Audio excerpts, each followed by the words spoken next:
Ladies and gentlemen of the rock and roll, punk, prog, hardcore, thrash, and heavy metal community, my name is Jason Evans, and this is the Great Metal Standoff, the podcast that pits music's greatest albums in track-by-track combat. And as you saw in the title for this episode, this is our second exclusively Ronnie James Dio battle on the Standoff. This battle has been looming for just over a year now.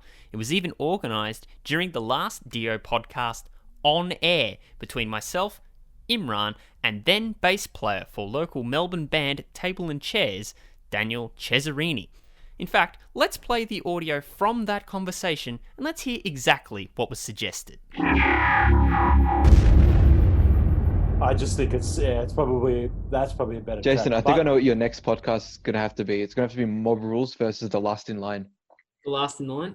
Duly noted. Yeah. That's Rainbow, correct? Oh no, Dio. Dio? That was okay. the next album you did after Holy Diver. Right. Okay. Yeah. All right. Duly Or noted. you could do Rainbow Rising maybe. Rainbow Okay. Rising. Oh, Mob Rules. Yeah. Rainbow Rising is also very good. Yeah. When I'll write that down.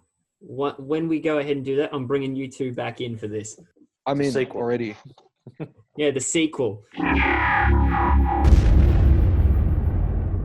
So that was back on episode 8 of the Great Metal Standoff, Heaven and Hell versus Holy Diver, the first Dio battle. Check that one out if you haven't. But right here, on episode 19, Imran and Daniel return for what will be a mighty, mighty sequel.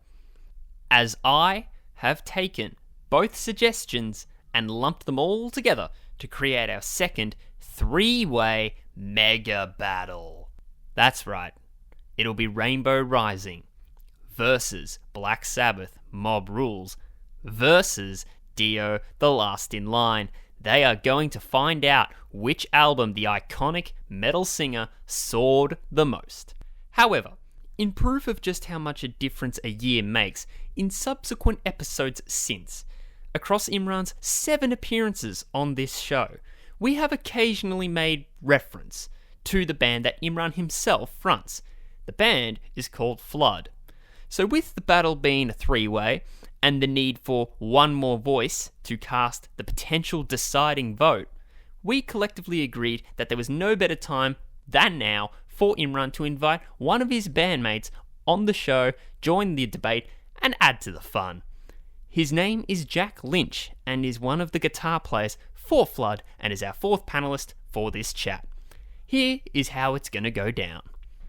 Every album battle will be contested in track-by-track format by our podcast panel.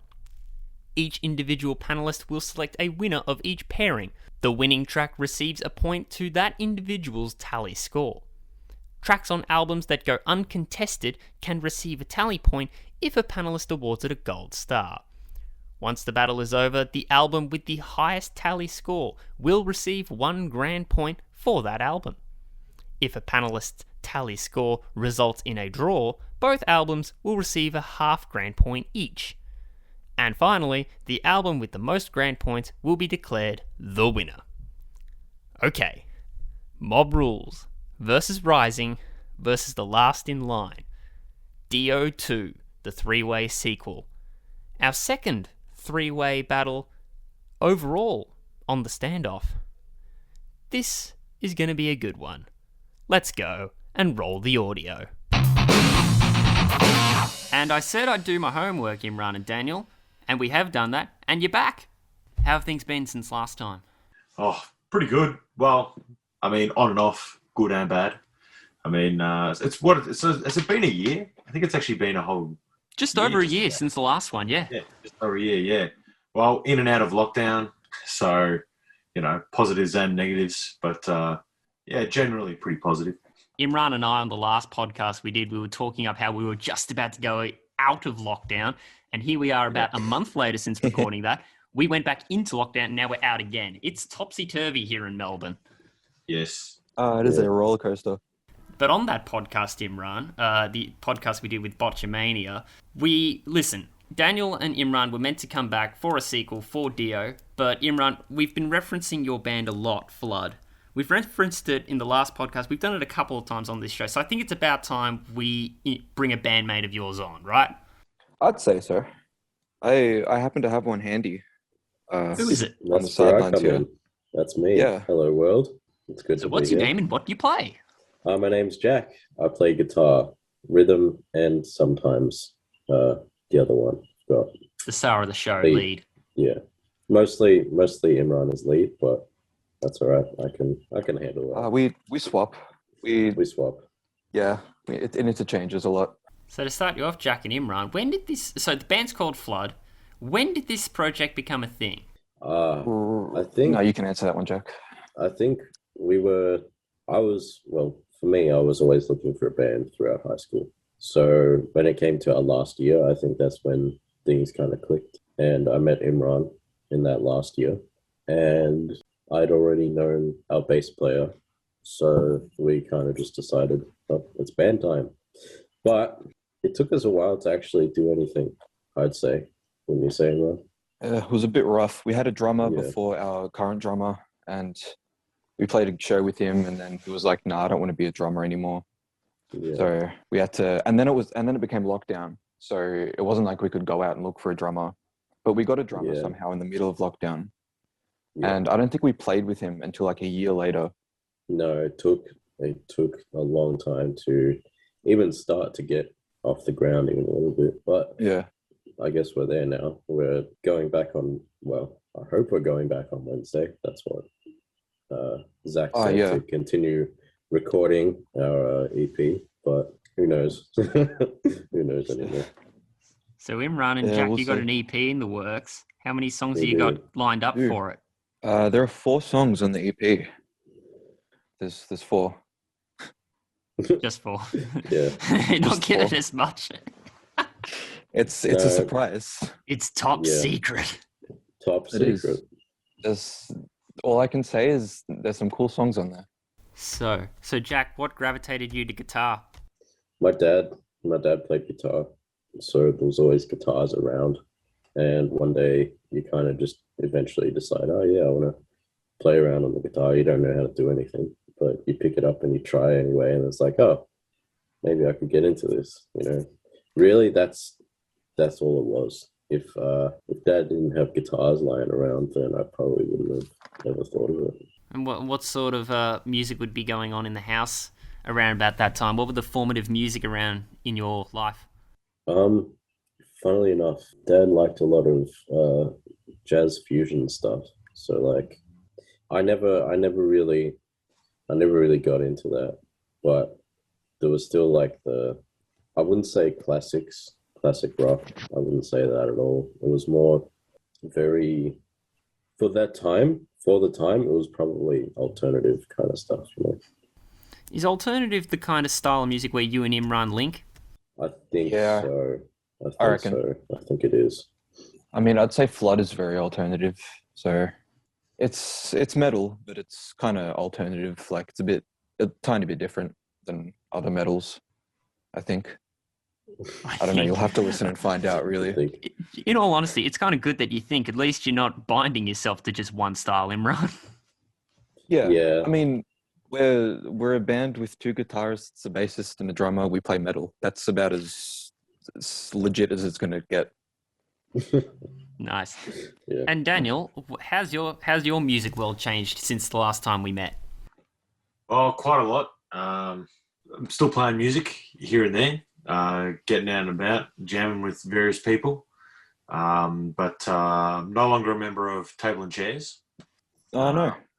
So actually, I think, so I'm no longer a member of Table and Chairs, and I think those guys have moved on to doing a couple of other projects themselves as well. The rest of the members, that was a bit of a change, I'm just sort of working on my own stuff at the moment, and pretty What general. kind of stuff do you make?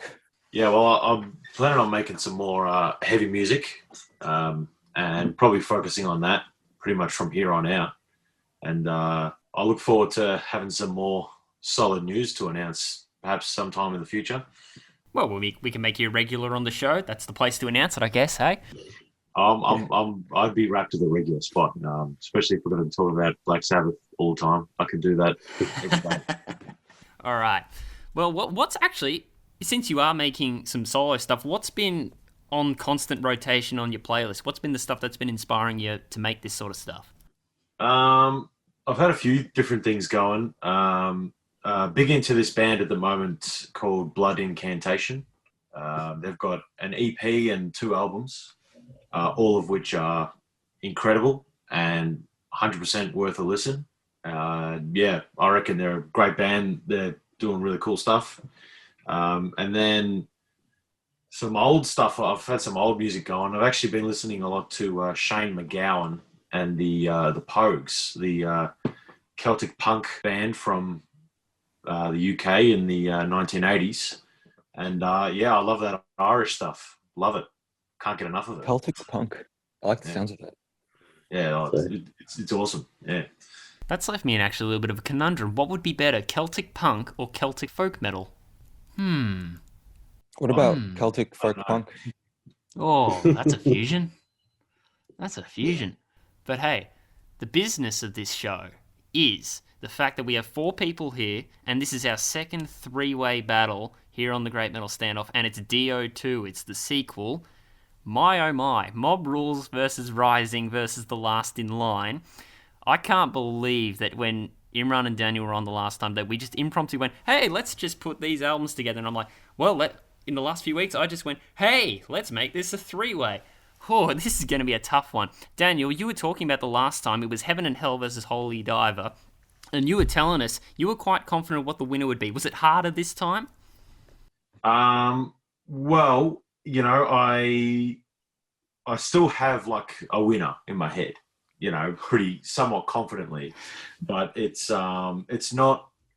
Yeah, I guess the fact that it's, you know, there's 3 different options rather than 2 does throw a bit of a spanner in the works to some degree, and I did have to have a few internal debates, but I am still somewhat confident about the result. I'm glad you're a man who knows what he likes. Jack, where does Dio rank to you in your music world? To be 100% honest, I never listened to Dio. I never went out and just thought, oh, you know what, this would be good to listen to. It just never happened. Well, that's so great. You can split the vote for us then. I can. All right, I'll do that. You're the almighty powerful one today, Jack. Use the power wisely. But that's kind of cool. So what was your first impression like then, listening to these 3? Well, I think even though it was a first impression, I still have a pretty good idea, I think, of which one is my favorite. And I think it was just a matter of getting over the fact that if I had heard this type of music when it came out, it would be absolutely mind-shattering, you know. But for somebody who's not living back then, somebody who's living now, it's very hard to get over the stereotypes of power metal, you know. And that Imran, was tough to you? for me. To me? Yeah. What about you? Because I feel like I'd be pulling at your heartstrings this 3-way. I'm kind of terrified, not gonna lie. When the last Dio podcast we did, when you mentioned putting Rainbow against Dio against Black Sabbath, I was like, yeah, that's haha, you're funny. It's gonna be a joke. And then you messaged me saying, yeah, let's do it. Yeah. I'm really scared. I don't know. I also love I love the convenience here, Imran, too. It's basically a battle of the seconds. It's the second Sabbath album with Dio, the second Dio record, and the second Rainbow record. It's a battle of the 2s, but there does reach one question for me. I proposed this battle first to Imran and Daniel, and I proposed that the Rainbow record we could also put would be the first record, Richie Blackmore's Rainbow, the self-titled debut. Both of you went Rising. Why was that? For me, I was all about Rising purely because I think Rising is the better album of the 2. Although I do like the first Rainbow album. In fact, I really like the first Rainbow album. There's strong songs on that. There's some, yeah, absolutely. But I just thought from Rainbow's catalogue, if Rainbow's going to try and go up against Black Sabbath and Ronnie James Dio, or the band Dio, like if it's going to go up against those, we need to take the best Rainbow album, and Rising is the best Rainbow album, in my opinion. You just took my answer. So The only reason why I did propose the self-titled, by the way, is because the tracks would even out. It'd be 9 verse 9 verse 9. So I think Rising has a bit of a challenge here, considering it's only 6. Yeah, well, I was thinking about that. I thought it might be at a disadvantage, but I still think Rising is the right album to have. It feels like an underdog now, though. Oh, it would be, yeah, for sure. All right, enough dilly-dally. Let's go to the timekeeper. Ring that bell, mate. Here we go. The second three-way on the show. Let's start. Now, the order I'll read these out is Mob Rules, Rising, the last in line. Those are how I'm going to read them out in terms of titles and the score. So when we do score updates, it'll go Mob Rules, Rising, last in line. Track number 1, Turn Up the Night versus Tarot Woman versus We Rock. Boy howdy, what a way to start. Jack, as the newest guest here, would you like to start us off? Well, I mean, as far as which one is my favorite, I'd say Tarot Woman. Purely, I just really like the is synth the right word to use? I really like the synth on the opening, just as an opening to the album. You know, it's very different, at least for, I'm assuming, what would have been that sort of music at the time. Yeah, Turn Up the Night. Sort of like, yeah. Go on. There you go. Sort of lends itself to like prog rock. Yes, synth bit. Very much. Yeah. Imran? Yeah. yes, Jack. What do you reckon? Well, honestly, I'm gonna have to agree with you that one. My pick out of the 3 is gonna be Tarot Woman. Is honestly one of my all-time favorite keyboard solos. The ending one, honestly, I think is better than the first one, or the intro one. But no, that's a powerful song. I love the guitar solo in it. There's some cool panning effects in the guitar solo that are cool. It's just, you know, a classic Dio, always in top form. He can never do any wrong. I mean, not to disregard the other 2 songs though. Turn Up the Night on Mob Rules it kind of reminds me of like a party song. I feel like that I'd play at a party and just bop to it. Yeah. I mean, at a weird party, but regardless, that's also a song where Tony Iommi in top form. During the Dio years, I find Tony Iommi has just become a completely different guitarist, and I love it. Some would say a much better guitarist. Some would. I would say different. I would just say different. I would just say he's a different kind of guitarist from those, compared to those early days. Not better or worse, but like he embraced different styles. Yeah. I don't know. I think his original style kind of shone through. Just the original Black Sabbath at time to time. But hang on, sorry, I cut you off. No, that's what I was gonna say. He's still got his classic style, but he just learned how to shred. Freaking sick. Yeah. What's the other song? We Rock. We Rock's a good song. It's a very fast song. It's chugging bass. Everything is just tight and thumping. I don't know. This song that didn't particularly. It's a cool opener to an album. In terms of like, especially setting up an album like The Last in Line. It's just straight, like to the point. Yeah. It's smacking you in the face. Yeah. I sort of thought like We Rock it had that Iron Maiden rhythm like underneath it. Yeah. Like it had that galloping kind of bass line sort of thing. Yeah. The bass line is really cool in that song. Yeah. And it's probably taking a few cues from Iron Maiden in that respect. But yeah, I sort of felt like We Rock felt a little bit like Dio by numbers. Like it was just kind of a bit of a, standard Ronnie James Dio song. There wasn't anything that makes it stand out or stand above some of the classics, if that makes any sense. It's just like a fun song. Yeah. I would agree with that. For We Rock, I was kind of lost as to what to think. It, like you said, it doesn't seem like there's a lot that makes it stand out, and that's not. Yeah. I thought it would fit perfectly on a Street Fighter soundtrack. It probably would. You're a, Possibly. It probably would. But I guarantee there's Dio songs that would fit better, if you know what I mean. Oh, okay. Yeah, I just think there's better examples of that galloping bass line kind of hard rock song. This sounds like But, just a rock and roll war cry, and I do like it though. Yeah, it's primitive. Yeah, it's primitive. But yeah, turn up the night. I've got to be honest. Like in a similar way, it's kind of just like the poor man's Neon Nights. Like so, Yeah, Man's Heaven and Neon Hell. Nights. Oof. Yeah, Heaven and Hell opens up with Neon Nights, which is an absolute classic. As we discussed on part one. Part one, yeah.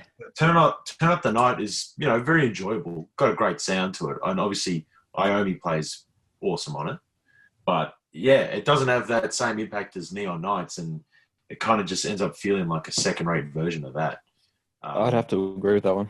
Yeah, but in direct contrast to that, Tarot Woman is honestly a brilliant song.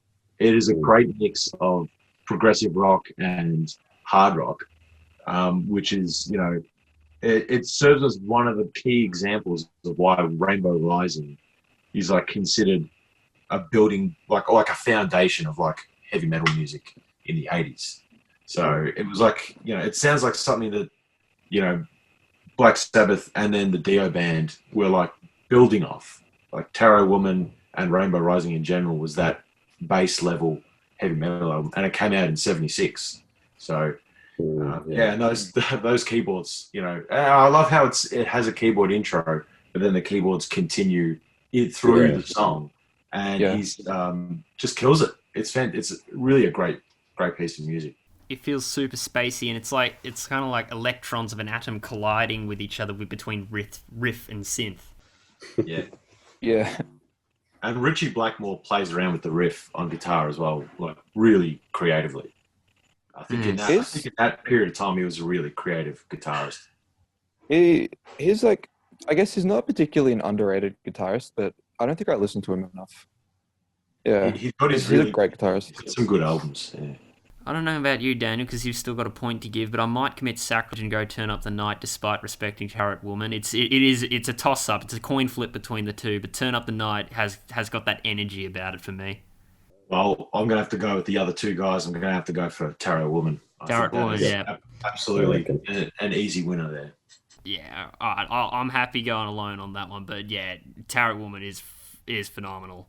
It is a truly phenomenal song. What a way to... Honestly, you could not ask for a better start across all three, to be perfectly honest. But moving on to song 2, I think... I'm looking at the... I was about to say this is a bit of an easier pick for me, but no, I'm looking at it and going, it's actually harder. This Voodoo versus Run with so the much more Wolf harder. versus The Last in Line, the title track. Ha ha ha, this is tough. This is very tough.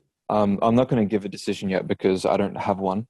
But I'm not sure if this helps him run, but process of elimination for me, I got rid of Voodoo first. Oof. That's a crime. That's a crime. That is that's not where I thought you were going to go with that, but all right. Me neither. Voodoo is that is by far one of my favorite Iommi riffs, just in general.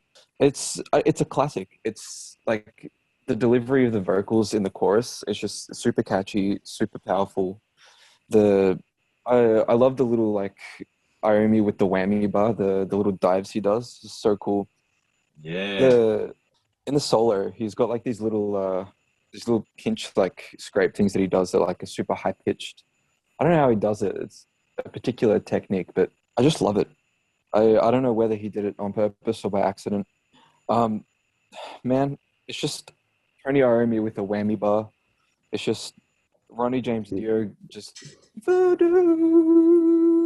Just that's that's what I was thinking. That line, the big scream. Yeah, it's a killer song. The vocal phrasing on Voodoo is awesome. Like even the verses. The verses are catchy as hell. Yeah. I think Voodoo is one of the songs that epitomizes that 1980s era of Black Sabbath. And the style of riffs that Tony Iommi plays on that song, that's the kind of style that he, sort of set in stone as his distinctive style from that point on. So he had a whole sound that he established in the 70s that everyone knows about. But then this 80s sound that he had was very different. And I reckon Voodoo is one of the best examples. And, I love it. And obviously, the whole band's just killing it on that song. It's awesome. Awesome song. Okay. Well, then Run with the Wolf and Last in Line. Comments on that? I really like the slide solo in Run with the Wolf. That was one thing that really stood out to me. But it's a sick solo. Yeah, that being said, I don't think it beats Voodoo. I just don't. Not even the Last in Line? Well, I got to be that guitar intro in Last in Line. I think sums it up. It's not good. It's poor. I think it's poor. I don't know. It just sounds silly to me. I don't know why. Look, I think the rest of the song is okay, but the keyboard sounds are really, really cheesy. I reckon, and they just don't work. And I criticize the keyboard sounds on Holy Diver pretty harshly. Okay. And I do think the keyboard playing is better on Last in Line. I think it's better. But on the track Last in Line, I mean the album Last in Line. I mean the keyboards across the album are better, but on the title track, I think it's really average. Yeah, I definitely agree. I think for Last in Line, I didn't really have any strong opinions about it. I enjoyed it, but Dio seems to have this kind of, he likes to do cheesy, almost monologuing style intros that then go somewhere completely different in a completely different direction. And I think that, it's Voodoo for me. Run with the Wolf is a good song, though. I have to say that's a great song. Yeah. So Daniel and Jack are going Voodoo. Definitely going Voodoo. Yeah.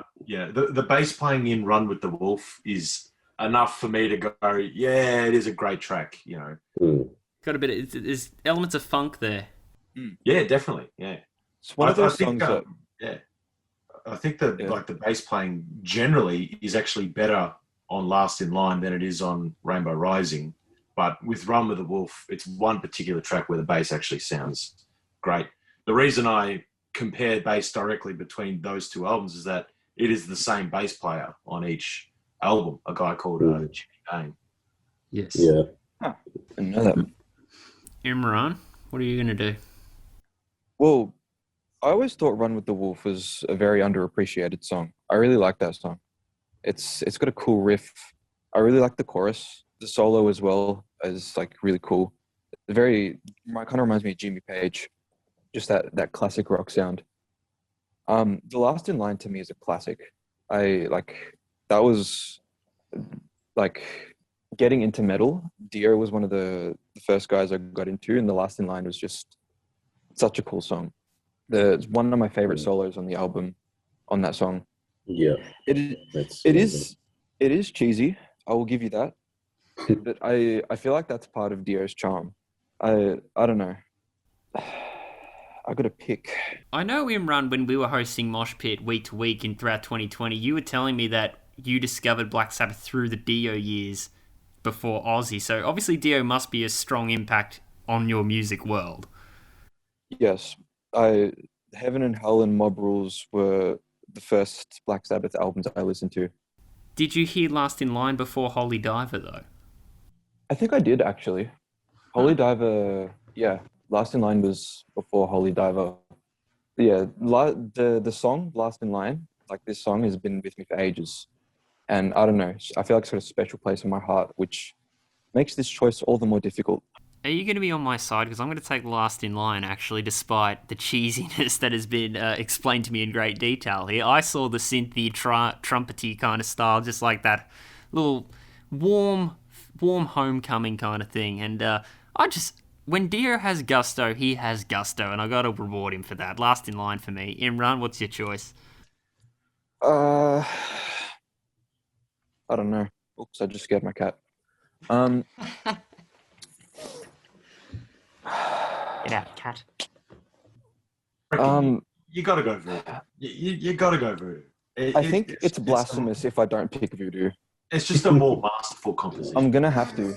Sure thing. Sure thing. Yeah, I'm sorry, Jason, but That's all good, man. No worries at all. Track 3. Sign of the Southern Cross versus Starstruck versus Breathless. Okay, this one, the fact that I was controversial getting rid of Voodoo, I'm not sure. Is Starstruck being the first song I got rid of this contest controversial as well? I wouldn't say so.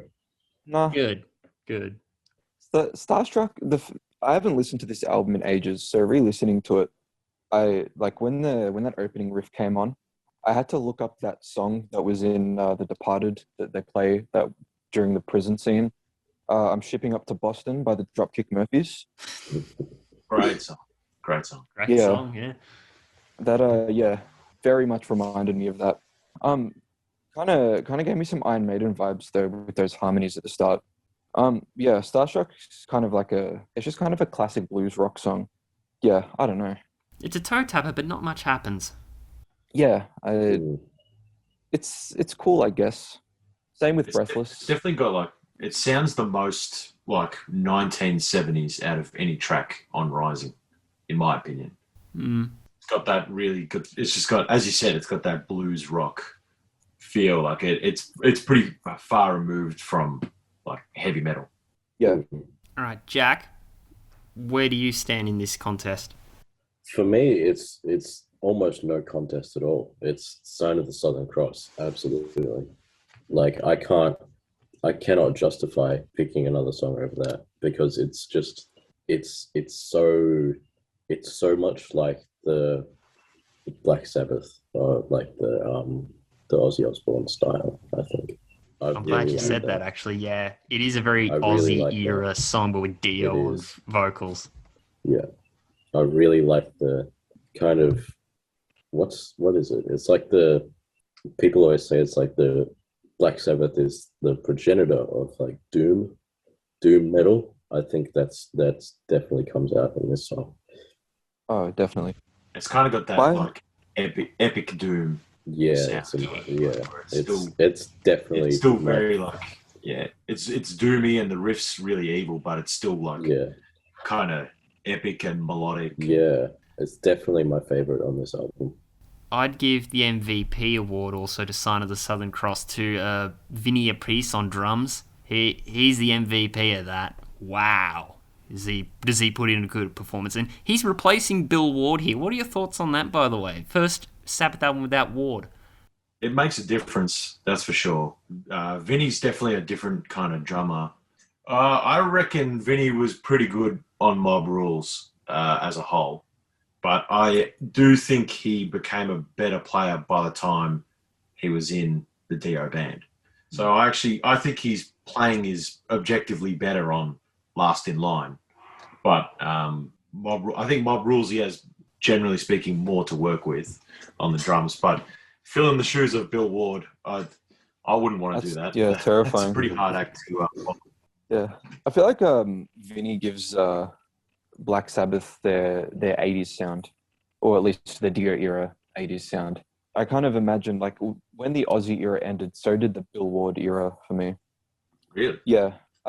Even though Bill Ward is on Heaven and Hell. For some reason, it just does not register to me as Bill Ward. It just seems like a completely different sound. Yeah. That's really interesting. I can sort of see where you're coming from, because Heaven and Hell does basically sound like a different band compared to Never Say Die. Yeah, definitely. I mean, Sign of the Southern Cross, though, what does it for me with this song is the atmosphere. The bass guitar, the rumbling bass with the wah pedals slowly going up and down. Oh, man. It hits. Is that what that is? So good. Interesting. I didn't know that. Yeah. No, it took me a while as well, but yeah, it's so good. I love the little call and response in the second verse of the vocals and the guitar. Even before the guitar solo, there's volume swells and the really like distant guitar screeches, I guess. Just adds so much to the atmosphere of the song. It's like Jack said, it's absolutely no competition. It's the Sign of the Southern Cross. I'm gonna have to just 100% completely agree with everything that's just been said, because Sign of the Southern Cross is, I mean, in my opinion, that's got to be a top 10, if not top 5 Black Sabbath 3, song. honestly. Oh, it might just be. It is an absolute masterpiece. It's the best song they did with Ronnie James Dio.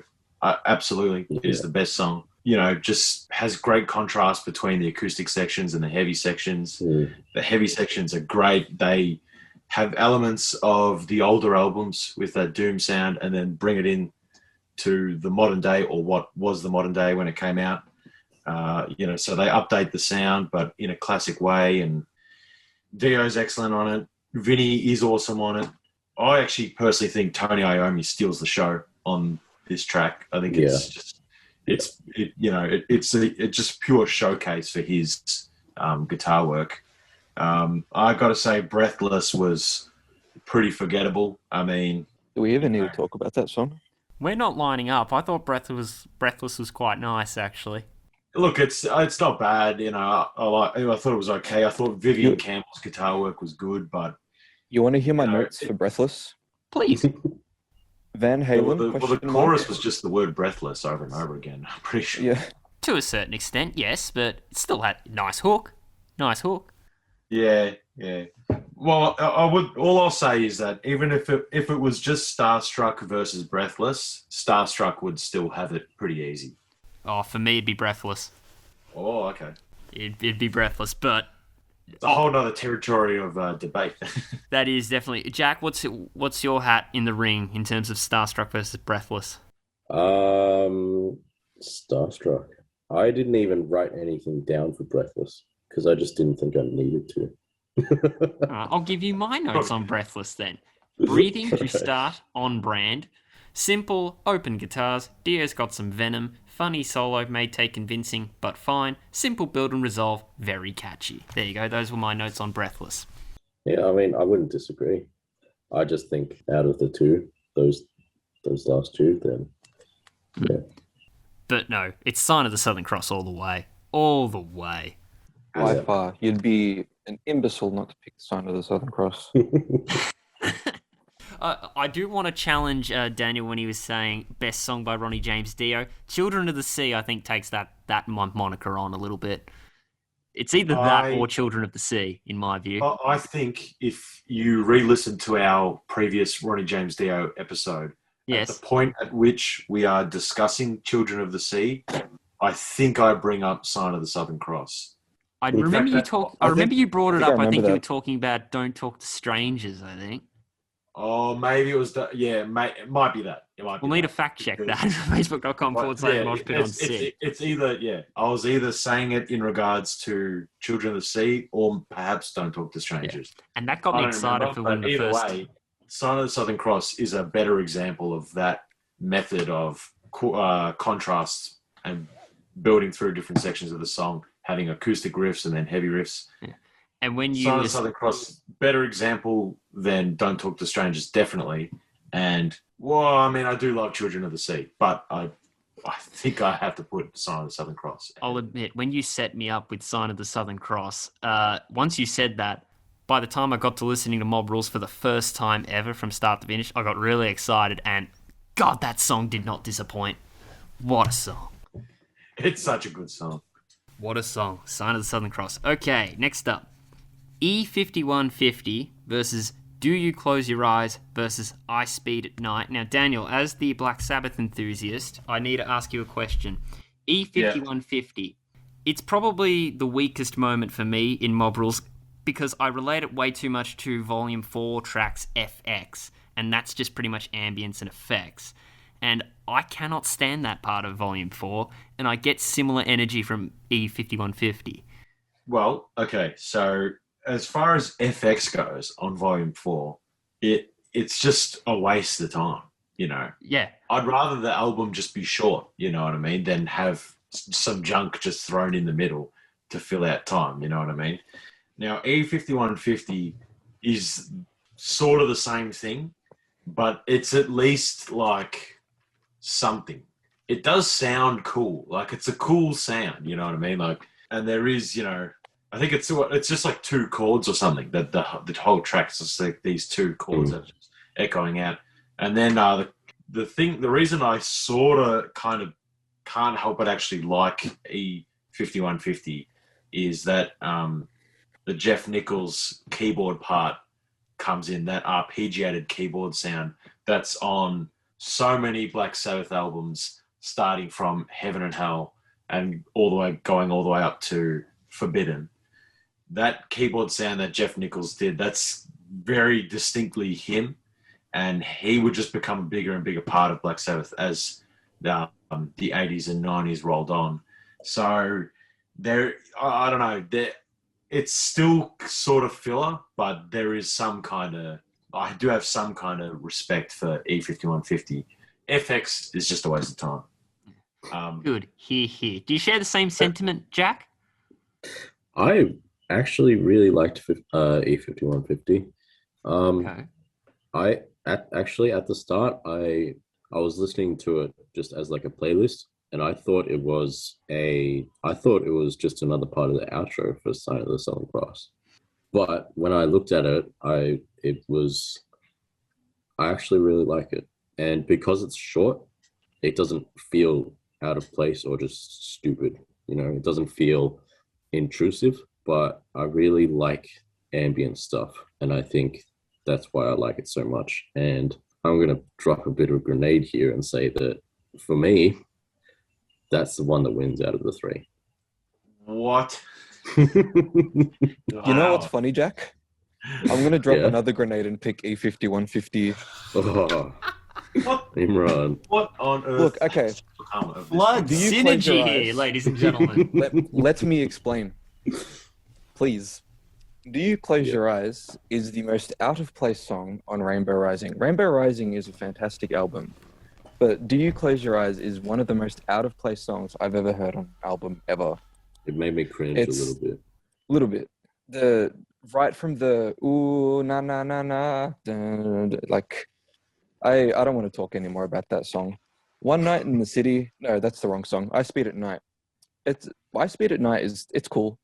It's literally just a Van Halen song. That's not what I signed up for. I signed up for DIO. It's a very bold proclamation. I speed at night. Do you not speed during You'd the only day? ever be listening to that song if you're on the German autobahns.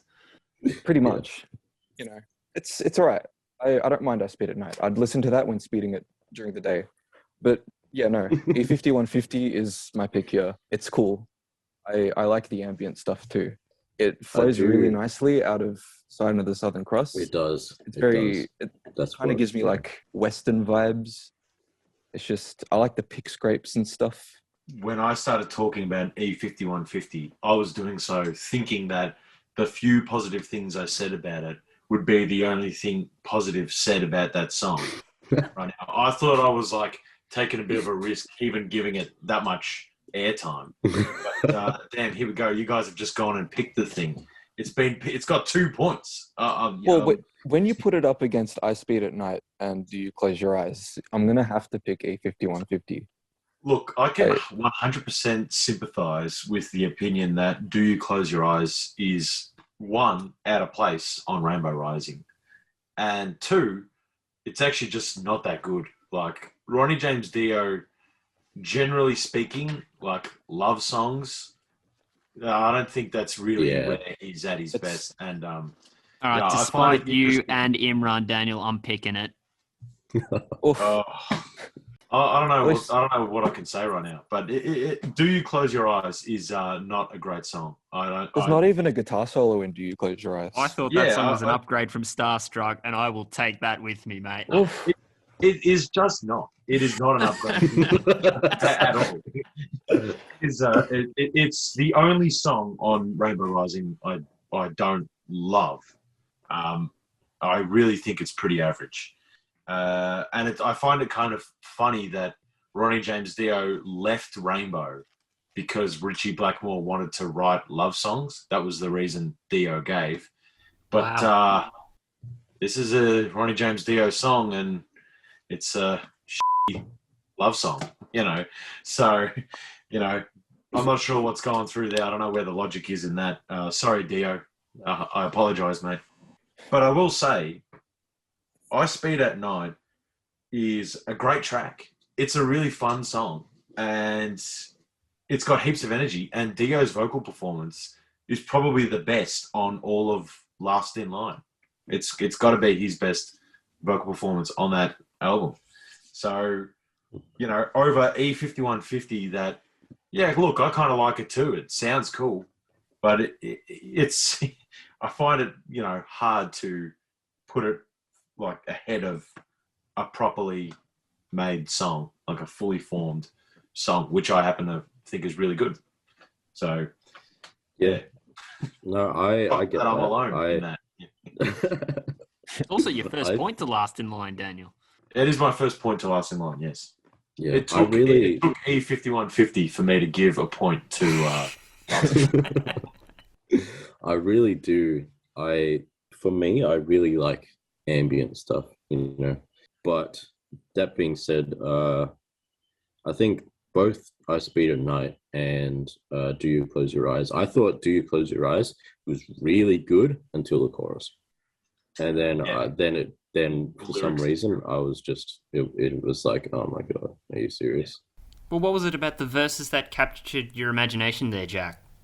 It wasn't for me. It wasn't the verses. Oh, It wasn't the verses, but just I like riffs.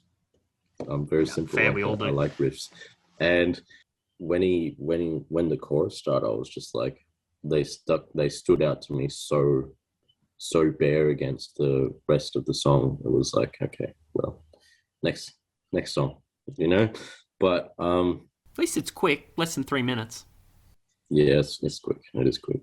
It felt like a long time.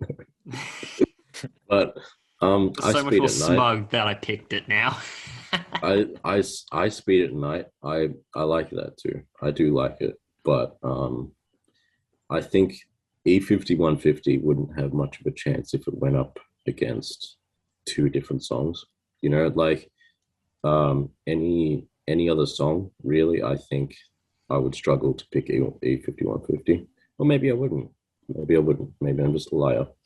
But what is 5150? Because didn't Van Halen have an album called 5150 as well? So it was just 5150 though, not E5150. That's an interesting little thing. Well, we'll move on then, but we'll do a quick score check. If I could speak English, that'd be great. All right, again, as I said at the top, we'll go Mob Rules, then Rising, then Last in Line. Okay, for myself, it is 2-1-1. For Imran, it is 3-1-0. For Daniel, we'll go Daniel first, 2-1-1. And Jack, our special guest, our DIO moderate in this podcast, 3-1-0. Identical scores, but Mob Rules has an advantage. And, this advantage, it could unravel, I think. I have this feeling I think where our guests may lie in the next couple of tracks, but I definitely know where I'm going to lie. The Mob Rules versus Stargazer versus One Night in the City. Let's just eliminate one right out of the gate. One Night in the City. Let's comment on that, but it's the first one I eliminated. I'll eliminate that one too. Definitely. Yeah, me too. It's got a sexy bass line, I gotta say. But no. That's all I'm gonna say. I agree. I gotta say, I actually quite like it. And I think the keyboard playing is actually pretty interesting on it. It's sort of it's a bit off kilter, it's a bit experimental. It's real catchy. Yeah, it's pretty catchy, and I reckon Dio gives a pretty good emotional performance on it. In fact, I think I actually like that song more than Mob Rules, I have to say. You know what? I just turned over to my notes and I realized, I was way too harsh on that. I actually was a fan of that. I probably shouldn't have been too harsh in that preamble. Yeah, and the bass playing is great too. I mean, as I said, it's the same bass player on Last in Line and Rainbow Rising. And in the 8 years between the two albums, Jimmy Bain, the bass player, I think became a much better bass player. And I think, he just sounds a lot better on Last in Line. I think the production on Last in Line is overall better too. Just it's got a better sound compared to Rainbow Rising, which I think sounds kind of thin, like it's a bit treble heavy. I agree. Mob Rules has probably got the best sound out of the three of them. Any comments on Mob Rules? Mob Rules is one of the coolest songs. Like, it's just cool. I don't know how else to describe it. It's one of those songs that, to me, when I remember listening to it, it always seems a lot faster than it actually is, just because it's just powerful and heavy. I don't know. Dio is just an absolute god on this track. He just dominates. I reckon he's the shining star. It's just a powerful song. For me, I kind of struggle to understand why they picked that as the title track, because it's just, I don't think it's as good as some of the songs that are on that album. See your point. Yeah, that's really all I have to say about Mob Rules, at least. I do like One Night in the City. I think the intro is very interesting. Yeah. I'm realizing how harsh I was when I said I eliminated it immediately, because it actually is a strong track. Yeah. You know, and it's got a fun mid-tempo feel to it. One Night in the City. But yeah, honestly, Yeah, I do I'm enjoy only really saying this to delay the inevitable. Yeah, Stargazer. It's Stargazer all day. Yeah, absolutely. 100,000%. That's my lord. Yeah. Before recording, I listened to the entire Dio era Rainbow throughout a period in this year. So within the last 6 months, I've listened to the entire Dio era. On first listen, I think my favorite Dio tracks had to be LA Connection off Long Live Rock and Roll, and maybe Temple of the King, and like a Black Sheep of the Family off the self-title. But no, after listening to Stargazer again, no, that song blows all those songs out of the water. What a song. Yeah, God. No, you go, Jack. I insist. Okay. I was before I listened to Rising last out of the three, and I thought, honestly, that it might be the best out of all three albums. But that being said, Sign of the Southern Cross, after we were talking about that before, now I'm not sure. Now I'm not so sure. But Stargazer is definitely, I had heard that one before because it's a very famous song. But yeah, the other songs have no chance really. These two other songs, yeah. And I cut you off, Daniel. What were you going to say? Oh, it is Stargazer. Out of these three, like there is no comparison. Stargazer is the focal point of the Rainbow Rising album. It's the it's the best thing. It really, it's a shame it's not the last track on the album. It really should close off the album. But that's what I said. That's what I said when I listened to the last song. That's the notes that I have. Why did they end the album on this song? Yeah, exactly. Stargazer is such an epic finish. It's like feels like a finale. So yeah, it does. I just don't know why. And the lyrics and Dio's vocal performance, and the keyboards, and I think there's an orchestra in there too, like a string ensemble or an orchestra, and it just it's like a choir or something in the background. Yeah, it just conjures up images of thunderstorms, an evil wizard, or a wizard of some kind, and it's just pure sword and sorcery, 1970s progressive hard rock. It ascends and ascends and ascends and ascends to the point you're just getting launched into space at this point. Oh, absolutely. And you just, you can basically see lightning, wind, and rain all around you. And it really is like, as far as the whole 1970s epic long rock song trend that was going on at the time, this has got to be one of the best examples of that from any band of that time. Yeah. This song's very it reminds me a lot of Kashmir by Led Zeppelin, with it's got the drums with the phaser over the top of it, just the slow groove. There's that ascending riff, like at the solo, kind of reminds me of the ending of Kashmir. Yeah. I said before, I think I mentioned like I don't listen to much Ritchie Blackmore because I just don't. But I think one of the reasons why I don't listen to Ritchie Blackmore is because, like, I don't think I'm ever going to find anything as good as his guitar solo in this song. The guitar solo in this song is by far possibly my top 5 guitar solos of all time. And I don't think anything's just going to top it. Like, Richie Blackmore peaked. He should have just quit after this, and he still probably would have been a legend. Well, to be honest, he probably could have quit after Rainbow Rising, and probably with the best of his discography was pretty much already done by this point. So, because after it you have the third Rainbow album, Long Live Rock and Roll.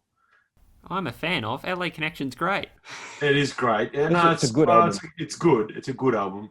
And then he reunited. Well, then he's got those other random Rainbow albums with those other singers, Graham Bonnet and stuff. Doesn't work for me.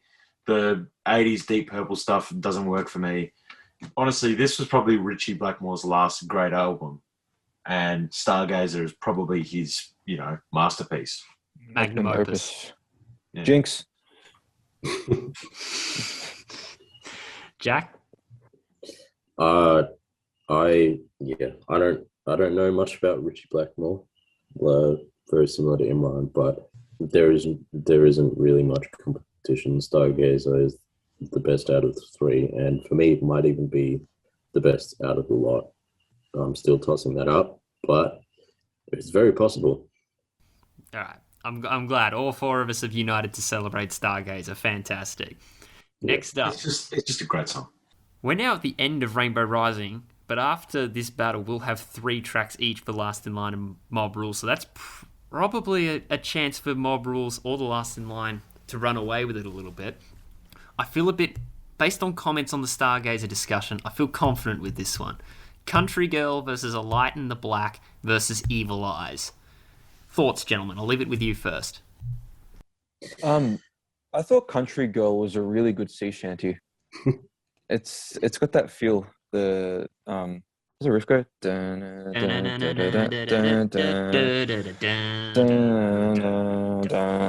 Yeah, and he sings the riff as well. It's very classic Black Sabbath style. Dio kind of has an Aussie. He sings Aussie style where he sings the riff. He sings with the riff. Yeah, you're right. Yeah, which is what Ozzy used to do. Yeah. I like Country Girl. It's kind of reminds me of Load/Reload era Metallica. I don't know why. Wow. Yeah. No, I get that. I get that. That kind of vibe. I didn't really like the switch up in the middle. Not to cut you off, but off the record, we are very sacrilege in terms of this. We're both fans of Load and Reload, so I'm very interested in what song off those records you relate Country Girl to. It's not really a particular song that I related it to. I just thought the sound of it, I feel like would fit kind of nicely in the middle of Reload, honestly. I think Reload more than actually, Load. yeah. Huh. Yeah. Fascinating. Yeah, I do like Load and Reload too. So I don't think it's that controversial to like those 2 albums, but I do really like them. A Light in the Black. This is the moment where I was so glad Country Girl didn't have to go up against Temple of the King, because then I would have been super torn, because this might be controversial. Country Girl is probably in my top 3 of my favourites off Mob Rules. Yeah, okay. No, I can see that. I just don't. I think the lyrics, it's a really good song, but the lyrics really let it down for me. It's just... It doesn't feel like it fits. That's it why does not feel like it fits. Get the sea shanty vibe, because it's just this weird little song. Yeah, very odd. I do like it though. I think Country Girl kind of has the makings of being another Do You Close Your Eyes? Sort of a Dio love song that isn't that good.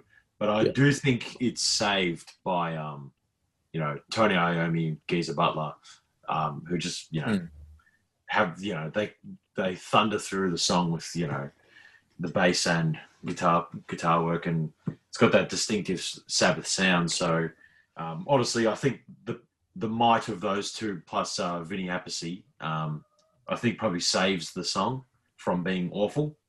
But I actually was going to give it the vote out of these 3, but I changed getting my mine. mind. Yeah, okay.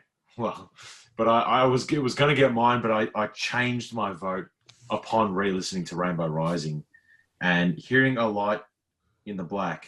I was really into it. I wasn't always a fan of that song, and it always bothered me where it was on the track listing. It totally should be before Stargazer.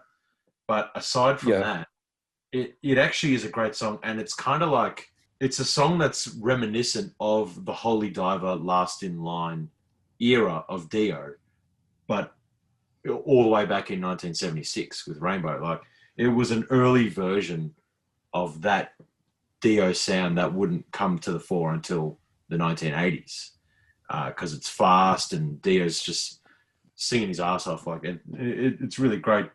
If I had any criticisms of this, the actual composition itself, it might be that it gets a little bit like prog rock indulgent, too much prog rock indulgence with the keyboard and guitar solo. That just gets a little bit silly.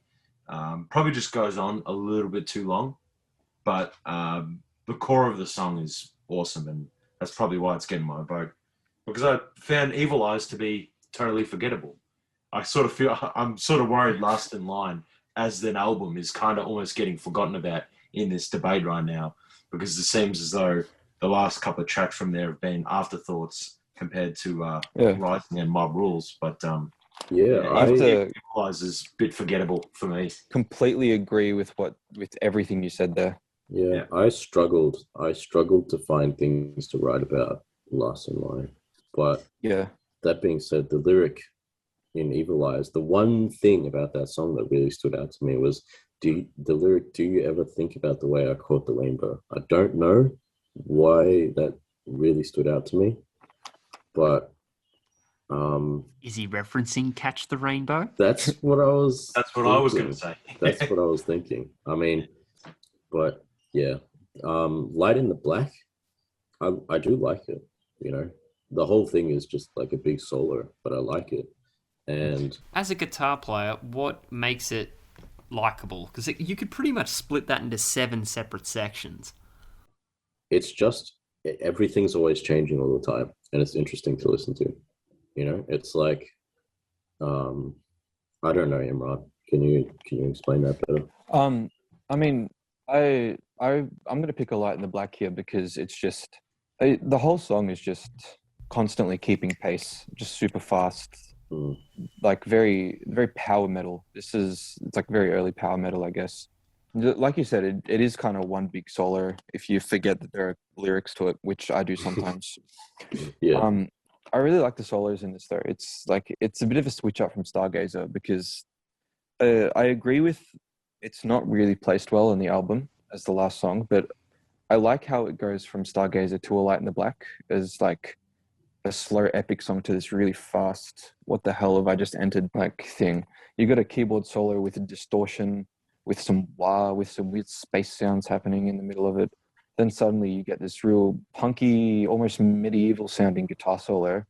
I really like the bends and stuff in the intro. It's just really cool. It sounds fun.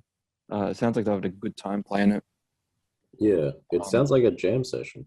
Yeah, exactly. Yeah. It's like Dio had more lyrics for Stargazer, but he didn't know where to put it in Stargazer, so they were like, yeah, just chuck it in this song. And Blackmore just filled the rest. Yeah, pretty much. All right, so Jack and Daniel, final answer? A Light in the Black for me. I really want to pick Country Girl, but the only thing that's Light in the Black, I just don't know why they put that song after Stargazer. And that's kind of what's driving me to want to pick Country Girl more just than despite it. Yeah. Yeah, effectively. I mean, go ahead. If it makes you feel better. For me, Country Girl is the more memorable one, so I'm just going to pick that one. And that's almost another reason why I picked it, so I'm very glad you did, Jack. Thanks for that. Yeah. You've justified my case even more.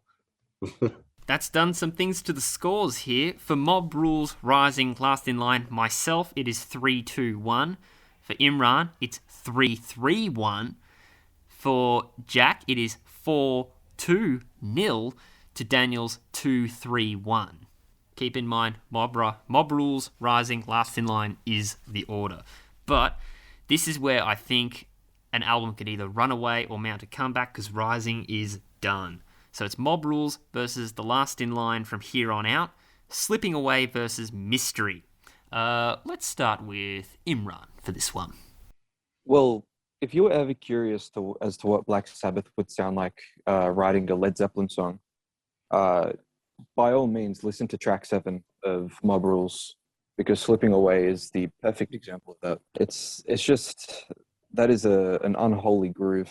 It's a groove that it's spicy. It makes me, it's unspeakable. I love it. The bass, the little slide in the bass in the riff, it's thick. I don't know what to say. I forgot about this song re-listening to this album, and then having it come from Country Girl to Slipping Away, I was just like, am I listening to Black Sabbath or like Led Zeppelin or what? Yeah, It's very more straight up rock. it kind of is. Yeah, I like DIO's Robert Plant impression. My favorite part by far is the call and response solo of the bass and the guitar.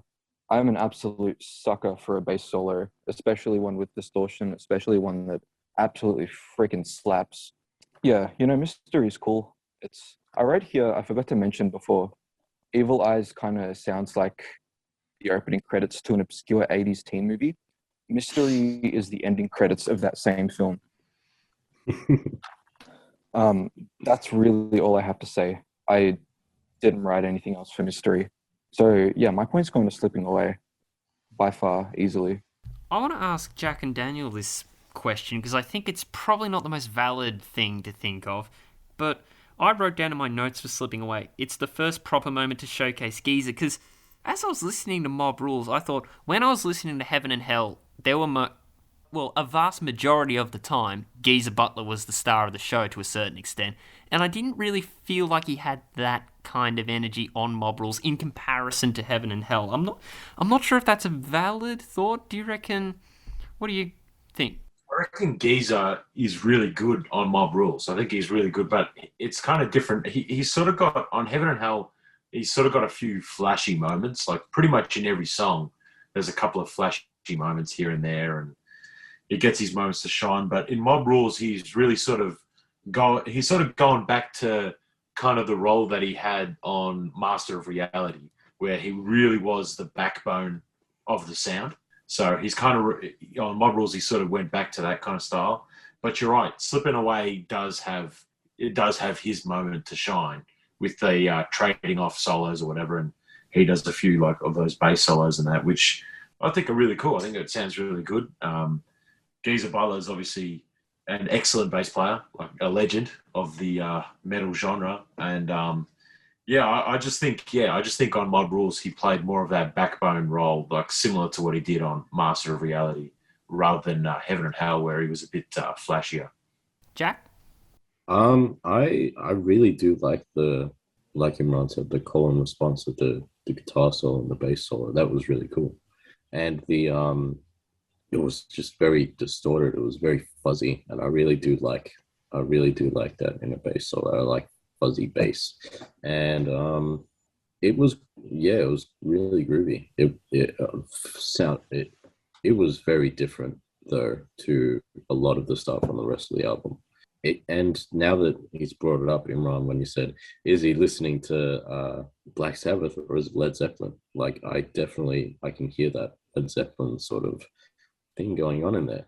The thing about Mystery is it's very interesting because it's a major key, and it's very I don't know any sort of metal band these days who writes really anything in a major key. It's just not common at all. So I was surprised to hear that, but that being said, it's interesting, but it doesn't really appeal to me because of the major thing going on. It doesn't. I think I'm going to say Slipping Away. Interesting. That takes your score up to 5, actually, Jack.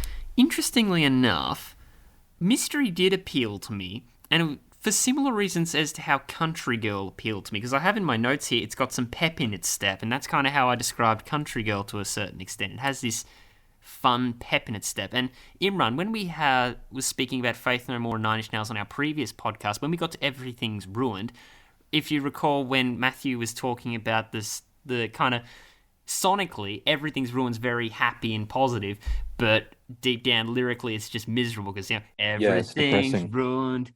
Yeah. I get that feel from Mystery, but I haven't analysed the lyrics enough to make sure if that's definitive. Daniel? Before I comment on that, I just want to say Everything's Ruined, Faith No More, Angel Dust. That is classic. That is just classic. Just thought I'd throw that out there. So, look, I listen to that podcast, by the way. Good podcast. All right, so Mystery. I've got to be honest. I'm not going to mince my words here. This is a bad song. This is bad music.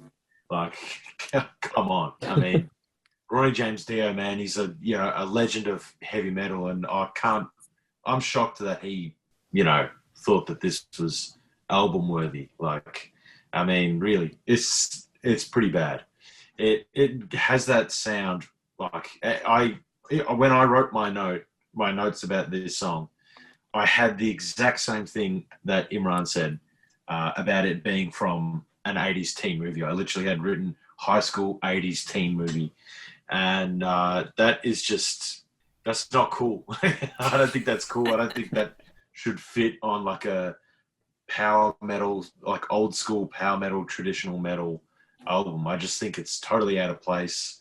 Yeah. And I think the sound, the riffs, just totally dated and totally irrelevant, in my personal opinion.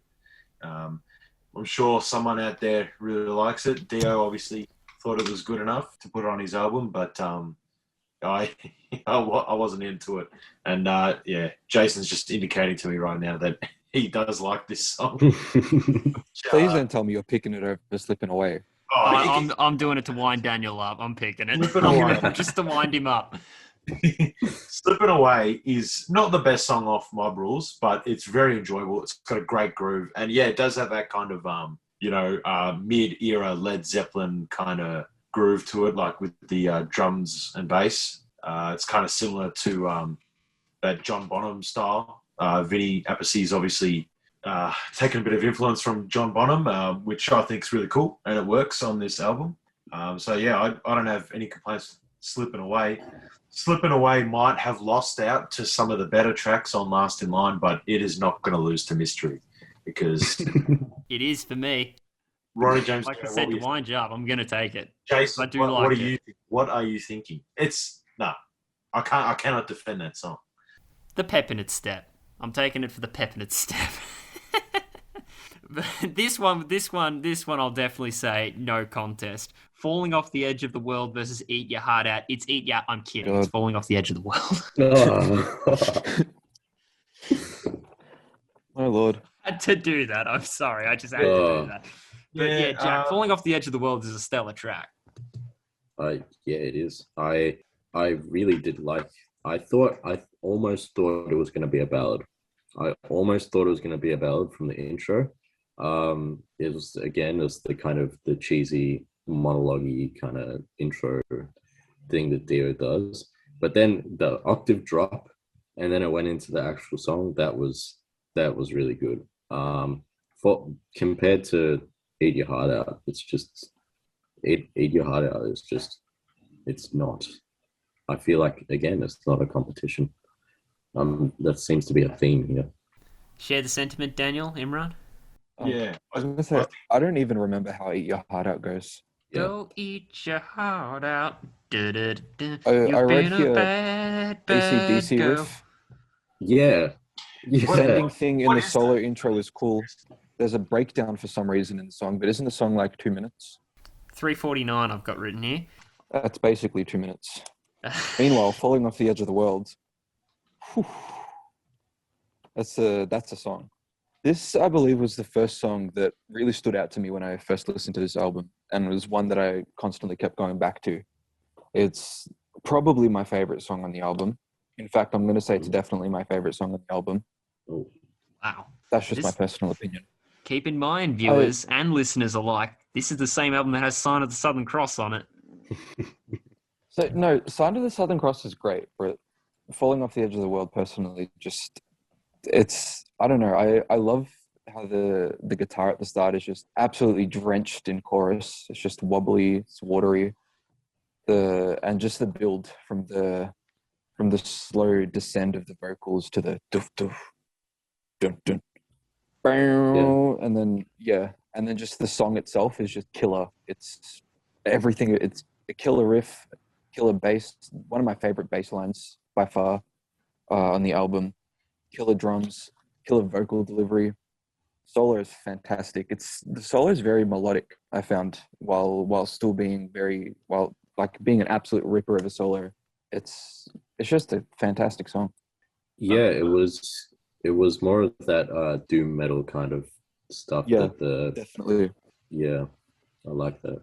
Yeah, I think personally, Last in Line, it's fairly, it's pretty, listenable for the most part, and then gets pretty good around the middle, but it really starts to fall apart at the end, and Eat Your Heart is, only a little bit better than Mystery. It is better than Mystery, but only a little bit. It's still pretty average, and it's actually just kind of forgettable. I mean, the bass playing was cool. It was well played, but apart from that, I really didn't note anything else down because I wasn't into it. Whereas, Falling Off the Edge of the World is the lyric. I would probably say, I'd probably say it's my second favorite track on Mob Rules. I can't put it ahead of Sign of Southern Cross, but it is just a classic Tony Iommi riff. That's basically what it comes down to. And yeah, it's kind of got this like early version of a metal breakdown with that slow part with the drums and like the slow guitar riff. So yeah, it's almost like it's an early version of like a metal breakdown or something like that. But the rest of the songs, got that real, got some speed to it, and it's just a great Iommi riff. Iommi is the king, and he shows it on this song, Falling Off the Edge. So that is going to get my vote without any debate whatsoever. Yeah. Imran and Jack, I'm guessing we'll all make it official. All four of us will take Falling Off the Edge. Yeah. Yup. I think Eat Your Heart Out is just so painfully generic. I don't know what else to say about it. It's just like, yeah. Just yeah. He's speechless, not because of love, but because of I don't know what to say. You say something. Yeah. Right, now we're at the end. The final track for Mob Rules and the Last in Line. Over and Over versus Egypt, The Chains Are On. And for this one, let's start with Daniel. All right, so I want to say like Egypt is actually a really cool track. Yes, we got him. Yes. Yeah, it's a We cool line track. up on something. After Evil Eyes, Mystery, and Eat Your Heart, two of them being forgettable, one of them being memorable, but for all the wrong reasons. It was, it just left me just waiting to hear some, proper classic Dio again, and Egypt did deliver on that. It's, it's got that epic scale, It in some ways it reminded me of Stargazer, not necessarily not musically necessarily, but in attitude. It was, it's kind of meant to be a big closing finale, similar to how I always thought Stargazer was supposed to be like a big finale, if only it was the last track on Rainbow Rising, but we've had that debate. So yeah, I do really like Egypt. I think the keyboard playing is excellent on it. And I think there were great transitions between all the sections. So that song gets a thumbs up from me for sure. And it's probably the best track on Last in Line, probably besides I Speed at Night, in my opinion. However, Egypt is in a bad spot because it's up against Over and Over, which is one of the best conclusions to a Black Sabbath album over their entire discography. I mean, Over and Over is pure doom metal mastery. Yeah. It is a masterwork, and It's probably it probably is the doomiest song on the album because Dio's vocal performance is just full of emotion, and it's a slow building, heavy Tony Iommi riff that just absolutely crushes, and the production's excellent. It's got a beautiful sound. The whole album has a beautiful sound, and yeah, Dio just sounds like he's singing his heart out on this song, and yeah, it leaves you.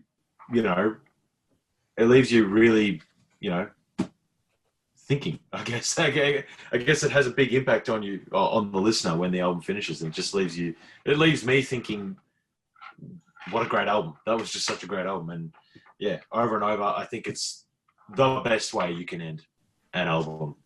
It's awesome. It's an awesome song. I've got absolutely nothing against Over and Over. It is a great song. I didn't really get doomy vibes from it though. I got more of like blues, soul kind of feel from it, mainly from the vocals. It's very, very emotional, bluesy vocals. I love the simple guitar line there. It's very nice. It's very melancholy. I find Over and Over is a song where Tony Iommi really shines because he's got his big solo in the middle and then his big solo at the end. The big gradual build, like as it just gets louder and louder, and then yeah, it is a very nice album finish.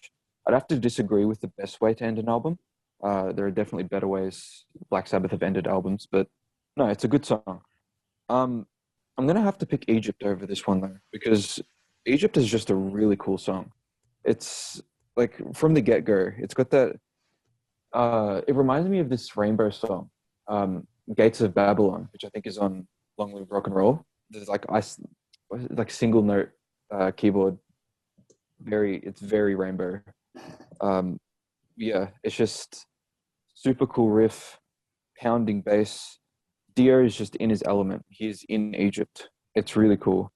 The synths very nice, very tasty. I like the interlude with the acoustic guitars. So you kind of go from Egypt to like a nice little garden and then back to Egypt. It's a very cool song and probably my favorite on the album. Yeah, that's it. Yeah, I'm so torn. I don't know which one to pick. I really like Over and Over. I really do like the doom. I definitely felt like a kind of doom metal sort of thing going on. It was bluesy, but it was like bluesy doom, and it's just so powerful. And the solo, it's just screeching, and everybody's like put everything that they have into it. But Egypt, for me, it saved the Last in Line album. I don't think I've given a point to Last in Line yet, but I feel like Egypt really saved the whole album for me because I really didn't enjoy it up until Egypt, and it's just a complete change. I feel like of style. Well, not style, but substance, and I really like historical themes. I really like my history stuff, and Egypt is just very not dissonant. It's not dissonant. It's a word that I can't really describe, but it's just so tough. I don't know. Come back to me, and then I'll hopefully I'll have a decision. It does have some like interesting like melodic elements. I think is what you might be referring to. Like there's some interesting modes and interesting scales created throughout the song. Very Egyptian. Yeah, exactly. It's got that Egyptian feel to it because of that, which is great. It lends itself to the atmosphere of the song, and it ends the album Last in Line on a positive note, which is good. Definitely. I forgot to mention as well, I really like how the synths, there's some ambient synths in the background in the second verse, and then in the third verse, they get louder, just gradually towards the end. I did like that little detail because it kind of makes the song like real big. It just makes it bigger and just open. There's still three of us to come up with a final answer here, and with all that being considered, I'll throw my hat in. I'll take Egypt. I'll be going over and over, for sure. All right. Jack, you said come back to you. We're back to you. Egypt. Yeah. Egypt. We're rewarding a good, strong closer, aren't we, here? Yes, we are. Yeah, honestly. Yeah, Egypt is... Joe, to a certain extent, despite the fact that I do, to a certain extent, do enjoy mystery, Daniel is right when he does say that the last in line would get lost in the shuffle a little bit if it didn't end with that emphatic closer. As actually Jack pointed out, it does save the back half of the last in line, but what a way to end it. Yeah, it's sort of like it. You know, if I'm ever to give Last in Line another listen, I'll pretty much once it gets to Evil Eyes, I'll start going like, okay, probably should just skip to Egypt. Yeah. Maybe stop a little mystery along the way. I unironically do enjoy that one. But no, Egypt, fantastic closer. Deserving of that point. Great close. I've been saying that so often, but it is. Skip mystery and then block it from your browser. Gentlemen, we've done it. We've made it. Cannot believe we've done it. How many are your heartstrings healed from all the pulling it's gone throughout this entire battle? No. Yeah, I'm okay. Yeah. I'm fine. Gee, I'm fine. The stoicism in you, Daniel, it's mind-boggling. Jack, how are you feeling? I'm fine. Oh. I never had any strong attachments really. Besides, I do like Black Sabbath. How was it exploring this extensive amount of DIO for this battle? Interesting. I don't think I'm a convert, honestly. It was good to listen to, you know, it was some fun stuff in there. I don't know. It doesn't speak to me the way that a lot of other stuff does. But it is a feather in your cap in terms of music exploration. It is. Easy for me to say. It is. Well, with that being said, it is time to reveal the winners. Now, obviously, if there's any draws, we're going to have to split our grand points in half, and I'm very hopeful that doesn't happen. Let's start with myself, get the host out of the way. For myself, with the final score of Mob Rules 4, Rainbow 2, Last in Line 3, my grand point is going to the Mob Rules. That's 1 point there. And we'll get Imran out of the way. We'll get the regulars out of the way because it's more dramatic and more fun to see where our guests land. So Imran, Mob Rules 4, Rising 3, Last in Line 1. That's 2 to Mob Rules. I only gave 1 point to Last in Line. Only 1, yeah. Yeah, fascinating. Daniel, the returning guest, Mob Rules 4, Rising 3, Last in Line 2. It is pretty much inevitable at this point. That's 3 to Mob Rules because our first time guest here on the standoff, Jack, Imran's fellow guitar player from Flood. Go check out Flood. They'll tell you all about them shortly. Completely trounced this battle as a DIO moderate. Mob Rules 6 to Risings 2, Last in Lines 1. Mob Rules in quite the dominant victory here, 4-0. Absolute 4-0. I have to say though, I'm pretty sure. I think you might have made a mistake in there, Jason. Okay, where can you correct me? Not that it would change the grand result, but I think I only gave 1 to Last in Line. You did. I think you said I gave. Oh no, 2. I speed at night. Yep, that's it. That was the only point I gave to Last in Line. I speed at night. Thank you very much. You are correct. I thought you went Egypt. Thank you very much for the correction. No, over and over, beat Egypt for me. Yes. Thank you very much for that. I did get that incorrect. Thank you very much for the correction. It is, so Daniel's final score, 4-3-1. But what do we think? A Mob Rules pitching the shutout. I didn't expect it. I thought it'd be a bit closer than that, but I think to a certain extent Rising was handicapped a bit with 6 tracks. Yeah, I mean, I think I was kind of expecting Mob Rules to win. I think after re-listening to those 3 albums. I was. Although I forgot how good Rainbow Rising was. It is a stellar album. It really is.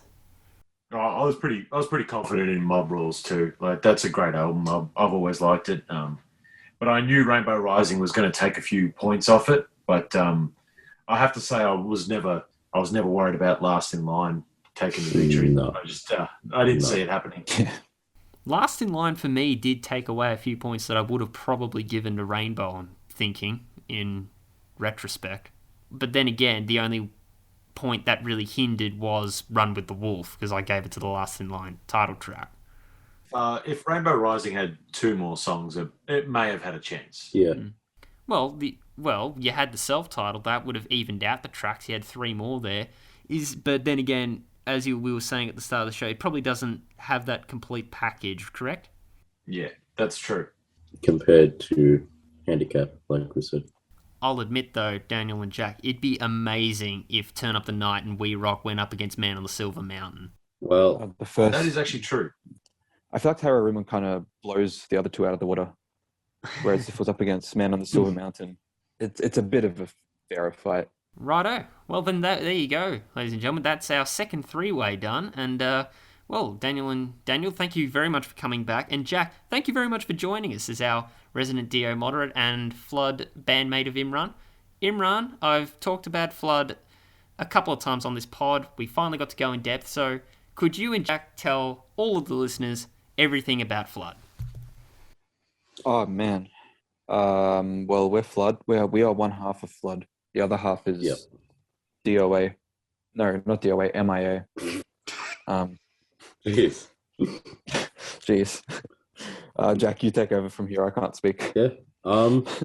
Well, we should be releasing an EP soonish, within probably the next month or so.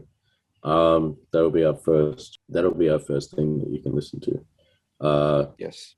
We will have some gigs coming. Our drummer has some connections, I think he said. And I also have some connections. Yeah, you do. You do too. You can find us on Instagram, Flood official Flood posting. I think that's the thing. Yeah, right. We're the one with the blue picture.